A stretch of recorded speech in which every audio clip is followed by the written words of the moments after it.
Avanzamos entonces con el segundo bloque de nuestro programa. Ya estamos con nuestro primer invitado, Claudio. Es el senador Bruno Olivera. Bruno Olivera, senador nacional de La Libertad Avanza, contador economista, se encuentra trabajando activamente en el fortalecimiento y la consolidación de La Libertad Avanza en San Juan.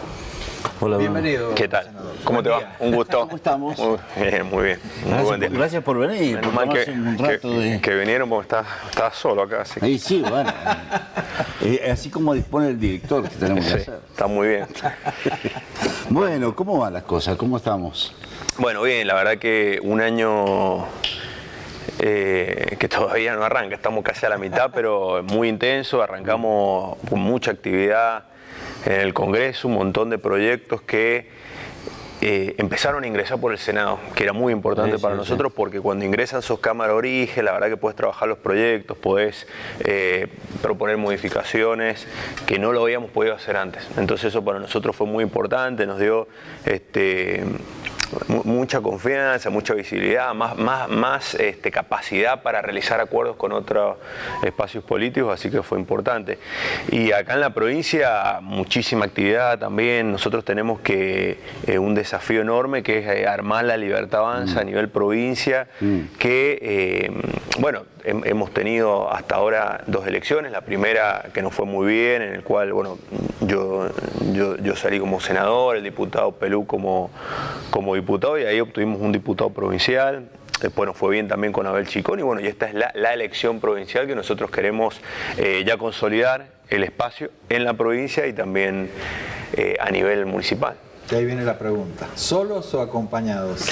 No, nosotros ya lo hemos dicho un montón de veces, somos un partido nacional, dependemos de una estructura a nivel nacional y estamos dispuestos a aceptar lo que se nos encomende. Lo que sí, nosotros, ya lo ha dicho el presidente, lo hemos dicho nosotros tenemos una idea y tenemos que ser coherentes con esa idea. Creo que la gente se terminó de convencer el año pasado, que fue un año que había elecciones, que nos estaban atacando con un montón de leyes en sectores sensibles, muy vulnerables, y el gobierno no cambió la postura de mantener este superávit, de seguir con una economía ordenada, y creo que todos los partidos tienen que entender que nosotros vemos la política de otra forma. Nosotros queremos un Estado chico, queremos que no sea una mochila para la gente, queremos que haya poca burocracia, y el que entiende ese mensaje y el que siga por ese camino,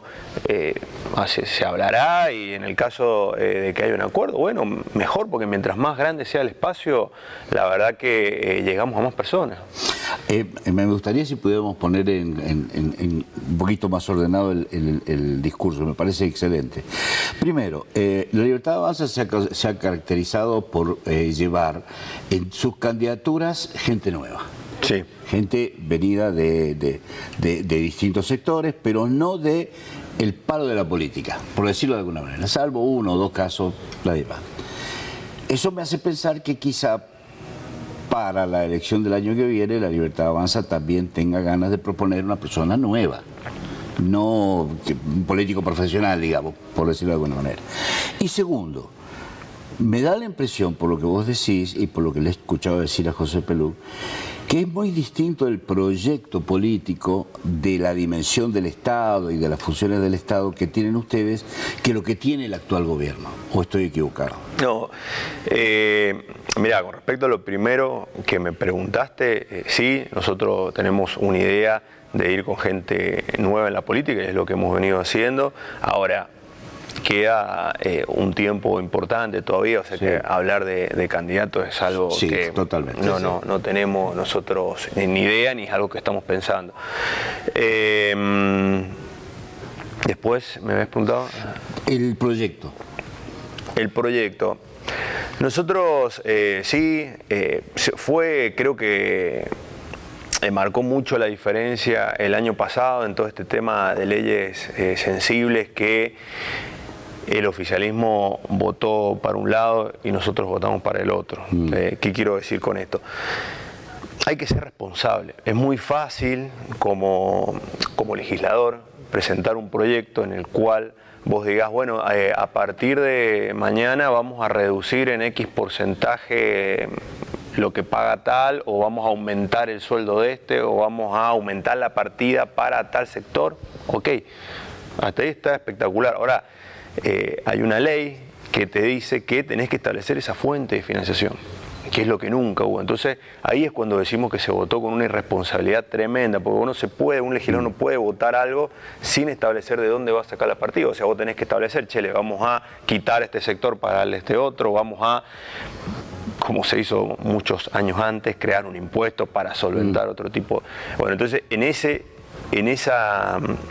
medida vemos diferente. Después, bueno, hay que ver la gestión provincial. Nosotros siempre hemos sostenido los subsidios porque es importante para un sector que es un sector vulnerable. Entonces, entendemos que hay que subsidiar la demanda, no la oferta, porque cuando vos subsidias la oferta, en ese universo, hay mucha gente que puede solventar ese gasto y se está subsidiando un sector que no hace falta subsidiar, entonces no es efectivo ese subsidio. Acá no vimos que se encare de esa manera. Y bueno, después... el tamaño del Estado. El tamaño, gastos de publicidad que hemos visto, la verdad, desproporcionados. Se vio en las elecciones del año pasado toda la provincia pintada de anaranjado. Después salieron unos números sumamente elevados que vos decís, che, Nación no, porque Nación lo que hace es repartir, pero bueno, a través de coparticipación, San Juan tiene alrededor de cubierto 80-85% del gasto. Entonces, con todos los impuestos provinciales solamente solventamos un 15% de lo que es gasto provincial. Entonces, ese impuesto que es tan distorsivo y que todos los comerciantes o todo el que está en un sector productivo o el que emite una factura y paga impuestos se queja que es ingresos brutos. ¿Por qué no sacarlo? No te digo que pase a cero, pero ir disminuyéndolo de forma progresiva y solamente se solvente el 20%, o entre el 15 y el 20%, ir disminuyendo ese porcentaje para que le demos un respiro al comercio sanjuanino, y teniendo ingresos brutos bajos, lo que va a hacer es atraer inversiones, que es lo que está haciendo San Juan. Sí, es verdad, el impuesto a los ingresos brutos es distorsivo. Además, injusto, diría. Sumamente injusto. Pero entonces, volviendo a la pregunta inicial, hay mucha diferencia política, de idea de gestión, entre uno y otro, entonces. Mira, lo que nosotros te diría que estamos de acuerdo es que no queremos un gobierno kirchnerista o no queremos un gobierno peronista. Eso está de acuerdo. Después, bueno, como te decía, nosotros tenemos un proyecto nacional y los sectores que se comprometan con ese camino, con esa idea que nosotros tenemos y que sepan que se va a sostener a rajatabla a pesar de cualquier situación que podamos estar atravesando, y creo que ya lo demostramos el año pasado. Nos sentaremos a hablar y a discutir. Esto es político, claro, o sea, acá se habla y la política es ponerse de acuerdo. Algunos dirigentes encumbrados en el oficialismo provincial, entre ellos el vicegobernador Fabián Martín, habla de que le gustaría, que vería con agrado, por decirlo así, así se utiliza en política, hablar o no descarta un acuerdo con La Libertad Avanza. ¿Ustedes cómo lo ven con esas señales? Mira, nosotros estamos 100% enfocados en fortalecer La Libertad Avanza. Es lo único que tenemos en mente. ¿Por qué? Necesitamos ser competitivos en absolutamente los 19 departamentos y a nivel provincial. Bien. Entonces, es lo que estamos haciendo. Estamos haciendo encuentros. Te diría que una vez al mes, por lo menos, estamos haciendo reuniones todas las semanas en cada departamento, estamos fortaleciendo el espacio, estamos dialogando con sectores, estamos incorporando gente. Entonces, ese es el objetivo que nosotros tenemos, eso es lo que estamos haciendo y eso es lo que vamos a seguir haciendo, al menos este año, que al no ser un año electoral, lo que hay que hacer es fortalecer y dialogar con todo el que esté interesado en participar en política y aportar. Y ya el año que viene es diferente, muy diferente, porque ya es un año de elecciones. Suena mucho a que nosotros vamos por acá, el que se quiera sumar que venga. Pero es que nosotros es un partido nacional. nosotros no es un partido de distrito acá de la provincia que podamos decir, che, bueno, nosotros tenemos que seguir una línea, y en esa línea tenemos que ser cuidadosos y respetuosos y bueno, y todo siempre consultarlo con la cabeza del partido. Así que en ese sentido siempre lo hemos dicho. ¿Juntarse nada más que para ganar la elección? Y no sería coherente con lo que nosotros venimos diciendo. Siempre hemos dicho que las alianzas con fines electorales no funcionan, y ya lo hemos visto un montón de veces. Entonces, ese engaño a la gente, ese engaño, que el mismo engaño que hoy tenemos con el San Juan, que es la ley de Lema, que vos votás a uno y esos votos suman para otro. O sea, esos engaños, la verdad que perjudicás a la gente, al sector, porque después cuando llegás no te pones de acuerdo y te pasás más discutiendo que lo que la gente te pide que hagas. Entonces es importante dialogar y llegar a la elección con un armado político que estén todos convencidos de cuál es el norte y cuál es el camino. Si vos tenés eso, creo que después a la gente le puede gustar más, le puede gustar menos, pero vos ya el norte lo tenés definido. Hoy la prioridad, entonces, por lo que dice el senador, es construir la Libertad Avanza, políticamente, estructuras, dirigentes, y veremos el año que viene. Tal cual es lo que estamos haciendo. Muy bien. Y no es algo menor, porque nosotros, a ver, la Libertad Avanza es un partido relativamente nuevo. Sí.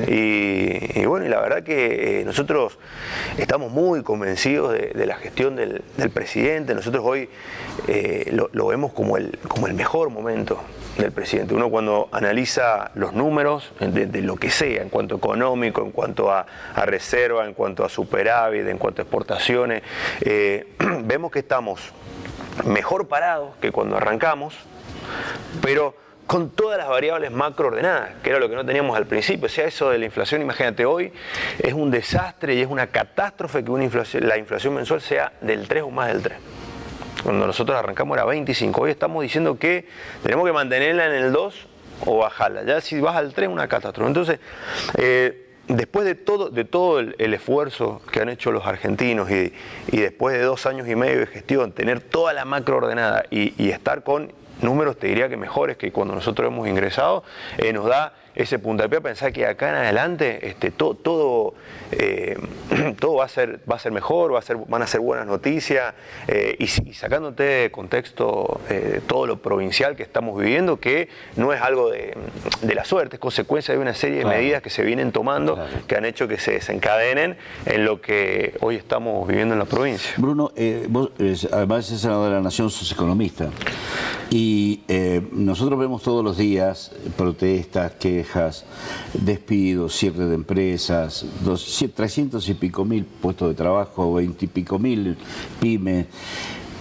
¿Dónde está lo mejor? Nosotros nos caracterizamos por escuchar, y nos encanta escuchar todas las campañas, especialmente las de ustedes, que son los que están en el gobierno nacional y son los que llevan adelante el devenir de la Argentina. ¿Dónde está lo que ustedes ven positivo? ¿Dónde está lo bueno de toda esta cuestión? Sí, es importante tu pregunta, es importante aclarar, así como hay empresas que cierran, también hay un montón de empresas que abren. De hecho, yo cuando venía por acá en Libertador, no quiero nombrar, pero vi un negocio muy importante que abrió ahí por Libertador, que es algo que empezó vendiendo bicicletas, y va creciendo y le da la posibilidad de crecer. ¿Y cómo crecen?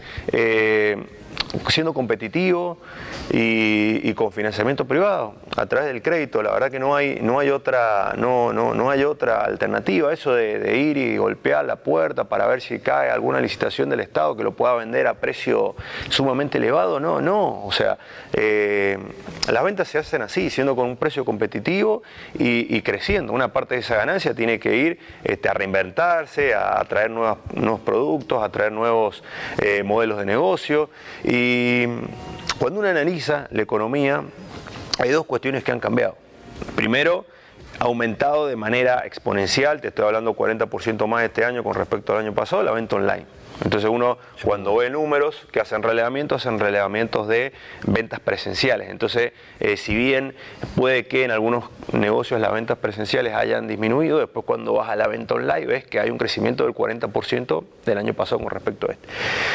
Y después la otra cuestión que cambió es que, y siempre cuento este ejemplo porque la verdad que en ese momento se veía normal, pero hoy cuando lo ves con el diario El Lunes, es decir, che, vivíamos la verdad que en un loquero.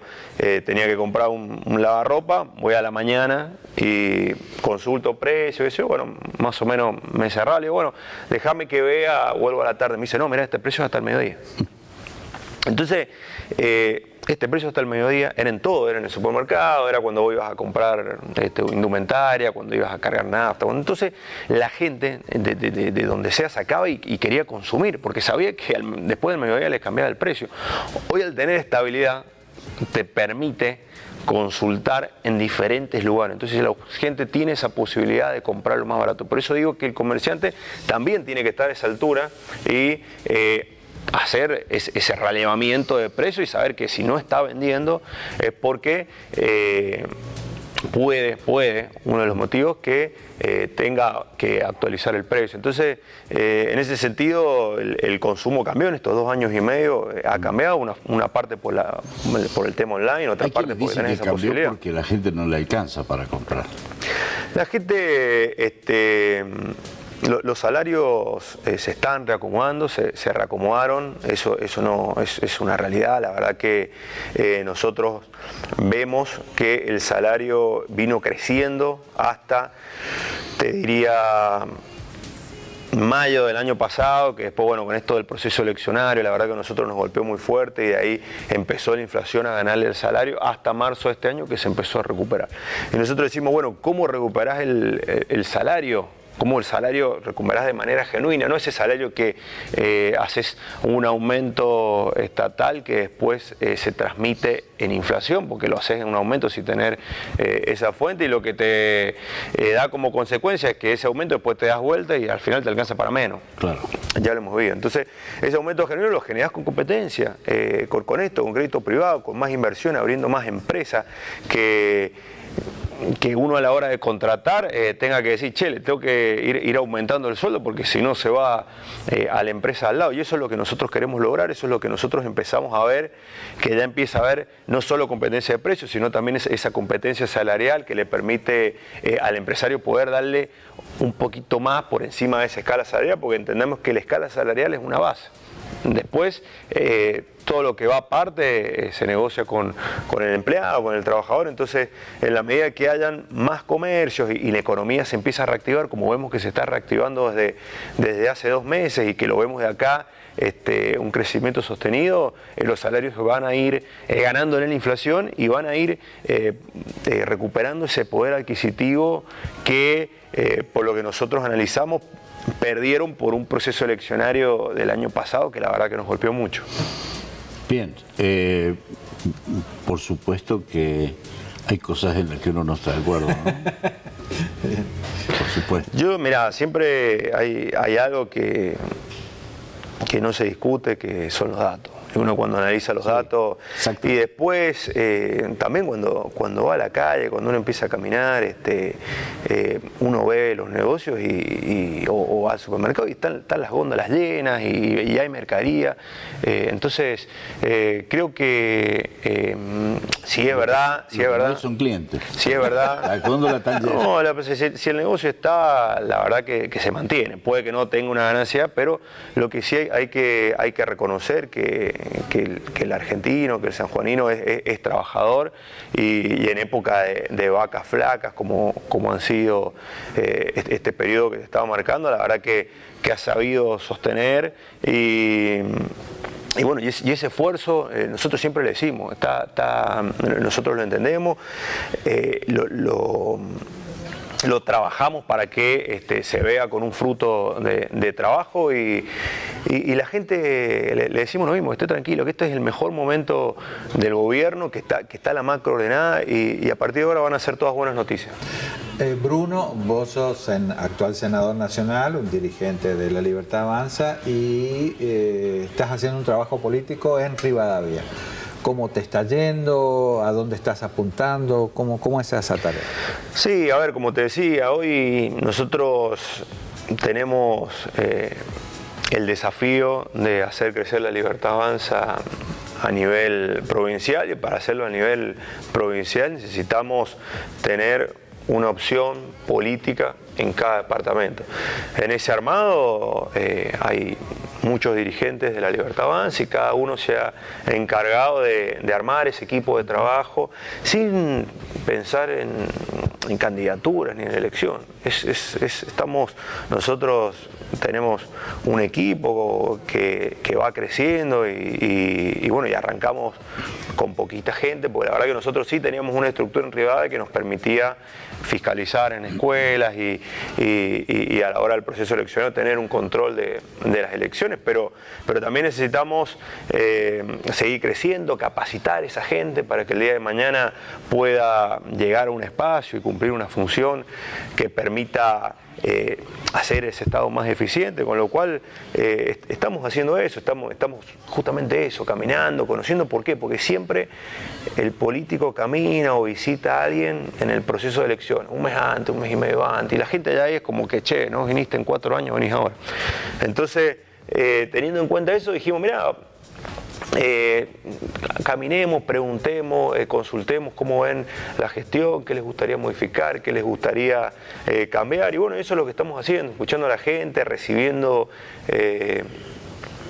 dirigentes. No es terreno fácil, Rivadavia. No, es uno de los departamentos insignia ninguno es terreno, ninguno es terreno fácil. Nosotros hoy, como te decía, tenemos un diputado provincial y tenemos 4 o 5 concejales, solamente eso. Pero bueno, en base a eso somos un partido político que ha venido creciendo. Claro, hemos hecho una elección muy buena el año pasado y la verdad que consideramos que a medida que la economía vaya mejorando y nosotros vayamos fortaleciendo el espacio, nos va a ir mejor.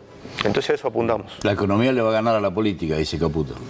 Nosotros... Así ha dicho Caputo. ¿Estás de acuerdo con eso? No, y el presidente dijo algo fundamental. Estamos compitiendo con nosotros mismos. O sea, en la medida que el gobierno haga bien las cosas, va a ser posible esa reelección. Claro. Ahora, si el gobierno hace mal las cosas, la gente seguramente va a elegir otro candidato. Entonces, en eso de que estamos compitiendo con nosotros mismos, tenemos que ser muy conscientes de cada paso que damos. Entonces, la verdad que uno está muy convencido de esto, está convencido de hacia dónde vamos, pero el camino no es convencerse uno, sino convencer a la gente. Claro. Y eso es lo que estamos haciendo. La última cosa, son dos en una, muy cortito, porque es solamente sobre el laburo en el Senado. Una es etiquetado frontal y la otra es zona fría.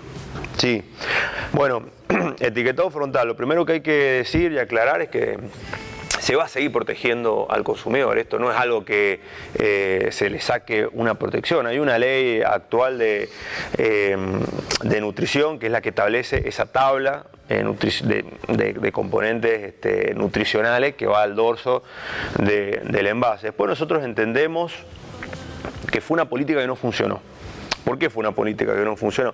Porque tenía estándares muy complicados que al gran productor, a la empresa macro, no le complicaba. ¿Por qué? Porque cambiar la etiqueta, gastar en una máquina, poner los octógonos, no le simplificaba un costo muy importante, pero a la pyme sí. A la pyme cambiar esa etiqueta, hacer el diseño nuevo, por ahí cambiar la máquina o el papel o la tinta para hacer esos octógonos, lo perjudicaba y hacía que la pyme tuviera un costo más elevado. Segundo, la empresa grande modificaba esos valores nutricionales de tal forma que por ahí vos comparás, y esto ya salió en todos lados, dos mantecas o dos productos iguales de diferentes marcas, y por ahí la marca más grande tenía menos octógono que la otra marca.